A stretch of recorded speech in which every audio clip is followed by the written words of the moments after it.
नमस्ते दोस्तों। भारत दुनिया की सबसे तेज बढ़ती हुई अर्थव्यवस्था, मगर क्या वाकई इसमें सच्चाई है? क्यों हमारे इकोनॉमिस्ट और इकोनॉमी एक्सपर्ट हमें सतर्क कर रहे हैं? क्यों हमें बताया जा रहा है कि हमारी इकोनॉमी यह एक डेंजर जोन में जा रही है, हमारे देश में रिसेशन आने वाला है? क्या वाकई इसमें सच्चाई है? क्यों हमारी सरकार सही कदम उठा नहीं रही है? क्या फिर हमारे देश की पॉलिटिक्स हमारे देश की इकोनॉमी पर हावी हो रही है? क्या हमसे सही आंकड़े छुपाए जा रहे हैं? ये तमाम मुद्दों पर आज बात करेंगे दोस्तों। हम सबको पता है कि 28 फरवरी को अमेरिका और इजराइल ने ईरान पर हमला किया और फिर इसके बदले ईरान ने स्ट्रेट ऑफ हार्मुज ब्लॉक कर दिया, जहां से कि 20% ऑयल हम इंपोर्ट करते थे।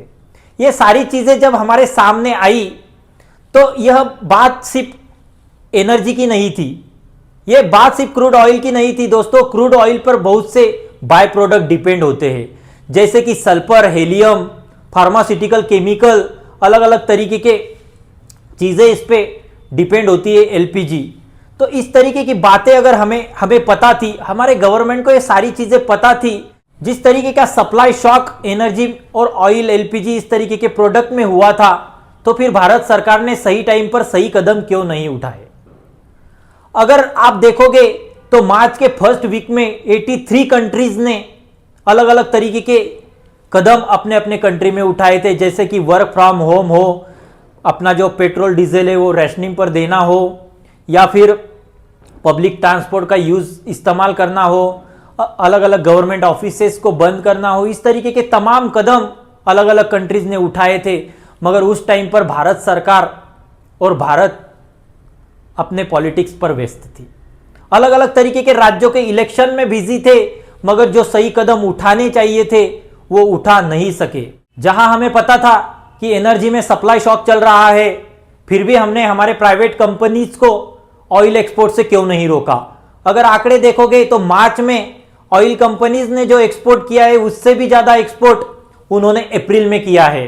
अगर हमें पता था कि इस तरीके की दिक्कतें आने वाली है तो हमने अलग ऑयल कंपनीज के लिए पॉलिसीज बनानी चाहिए थे, एक्सपोर्ट बैन करना चाहिए था। तो इस चीजें हमने क्यों नहीं की? मगर जहां हमें सही कदम उठाने चाहिए थे उस टाइम पर हमारी सरकार और हमारी गवर्नमेंट अलग अलग तरीके के इलेक्शंस में बिजी थी। अलग अलग तरीके के कैंपेनिंग, एडवर्टाइजिंग, बैनर्स, रैलीज हम कर रहे थे, मगर जो कदम उठाने चाहिए थे वो हम नहीं उठा रहे थे। इलेक्शन के रिजल्ट के बाद प्रधानमंत्री सामने आते हैं और देशवासियों को अपील करते हैं, अलग अलग तरीके की बातें उन्हें बताते हैं, मगर यह कदम हमें मार्च के फर्स्ट वीक में उठाने चाहिए थे। जहां हर एक कंट्री अपने देश के बारे में सोच रही थी, वहां हमारी भारत सरकार एक विशिष्ट राज्य के बारे में सोच रही थी। जहां हमें देश से भी ऊपर एक राज्य की सत्ता इंपॉर्टेंट लगने लगी थी, तो इस तरीके की सिचुएशन आना लाजमी है दोस्तों। देश का प्रधानमंत्री एक विशिष्ट राज्य के लिए पूरे देश को दांव पर लगाता है, तो फिर समझ जाना चाहिए कि हमारी इकोनॉमी की दशा किस लेवल पर जाने वाली है। ये तमाम चीजें हैं, जहां हम बैलेंस ऑफ पेमेंट की बात करते हैं, जहां हम फॉरेन डेफिसिट की बात करते हैं, जहां हमारे देश के बिजनेसमैन अलग अलग तरीके की डील साइन कर रहे होते हैं। अंबानी जी $300 बिलियन अमेरिका में इन्वेस्टमेंट करने की अनाउंसमेंट करते हैं, अडानी $10 बिलियन इन्वेस्टमेंट की अनाउंसमेंट करते हैं। क्या ये फॉरेन डेफिसिट नहीं है? क्या ये इन्वेस्टमेंट से बैलेंस ऑफ पेमेंट पर इफेक्ट नहीं होगा? ये तमाम चीजें भी समझना चाहिए। जहां हम आम इंसान को फॉरेन ट्रिप जाने से मना करते हैं, तो इस तरीके की बातों पे भी हमारे गवर्नमेंट ने ध्यान देना चाहिए।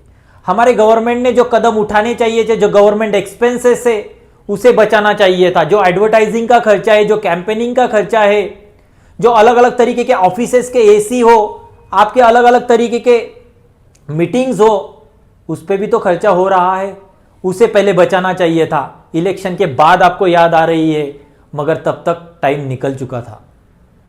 हमारे इकोनॉमी को सर्जरी की जरूरत है, वहां हम बैंडेज लगाने का काम कर रहे हैं। आज अगर देखोगे तो भारत का जो रुपया है वो दिन ब दिन गिर रहा है। डॉलर के मुकाबले रुपए की कीमत आज 96 एंड अबव रुपीज हो चुकी है।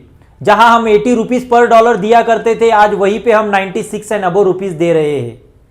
जिस देश की इकोनॉमी यह इंपोर्ट पर चलती है, जहां हम हमारे ज़रूरतों के 90% ऑयल इंपोर्ट करते हैं, वहां पर रुपए में 1 रुपए की भी अगर बढ़ोतरी होती है तो उस पर इंपोर्ट कॉस्ट पे कितना बड़ा बर्डन आता है, ये सोचने वाली बात है, जहां हम हमारी सरकार कोई कदम उठा नहीं रही है। ये सारी चीज़ें सोचने वाली है। और हम टेक्नोलॉजीज़ में हम पीछे हैं, मैन्युफैक्चरिंग में हम कुछ नहीं कर रहे हैं, अलग अलग तरीके के एआई के दुनिया में हम कुछ नहीं कर पा रहे हैं। इस वजह से जो एफआईआई और एपीआई का फंड है वो पिछले 2 या 2.5 सालों से आउटफ्लो हो रहा है। एफआईआई अपने भारत से बेचकर निकल रहे हैं, उनके लिए कुछ पॉलिसीज है, उनका ट्रस्ट हम कब जीतेंगे, इसके बारे में भी तो सोचना होगा। क्या फिर एडवर्टाइजिंग और ब्रांडिंग पे ही इकोनॉमी चलेगी? क्या हमारे देश की जो वॉल्यूम है वो इतना बड़ा है कि हमारे देश की इकोनॉमी के आंकड़े तो दिख रहे हैं, मगर हमारे देश के नागरिकों पे जो पर कैपिटा इनकम है उसमें बढ़ोतरी नहीं हो रही है। और हम कुछ हद तक ही लोगों को बेवकूफ़ बना सकते हैं। अब सच्चाई हर टाइम सामने आती ही है, और आज भी हमारी इकोनॉमी की सच्चाई देश के सामने आ रही है। हमारी इकोनॉमी में पहले से ही प्रॉब्लम थे, मगर उसका अफेक्ट आज ज़्यादा दिख रहा है।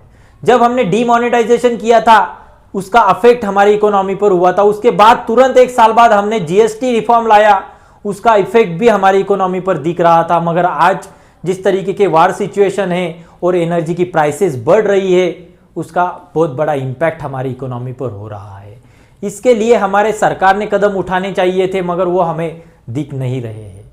जिस तरीके से प्राइसेस बढ़ रही है, मगर हमारे देश की 95% लोगों की जो आमदनी है वो बिलो 15,000 है।